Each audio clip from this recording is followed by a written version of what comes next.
সবার লক স্ক্রিনে শুধু টাইম আর ডেট দেখাবে, কিন্তু আপনার লক স্ক্রিনে দেখাবে আপনার নাম, মোবাইল নাম্বার, ঠিকানা, যাবতীয় সবকিছু। কিন্তু কিভাবে করবেন চলুন শিখাই।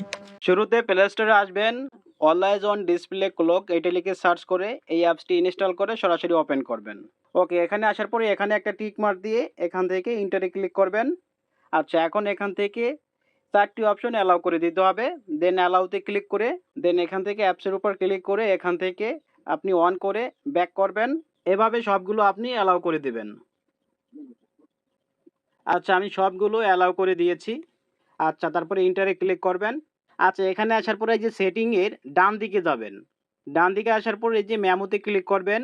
দেন এই যে মেমো টেক্সট এই জায়গায় আপনি আপনার নাম লিখবেন। আপনার ইচ্ছা মতো আপনি সাজিয়ে লিখে দেবেন। আচ্ছা, এই যে এখানে সুন্দরভাবে সাজিয়ে লিখে দেবেন। তারপরে উপরে আচ্ছা, এখান থেকে এই অপশনটি অন করে দেবেন। ব্যাস, ওকে। এখন এখান থেকে ব্যাক করবেন। তো এই যে দেখতে পাচ্ছেন এখানে নাম, নাম্বার, অ্যাড্রেস সবকিছু দেখাচ্ছে।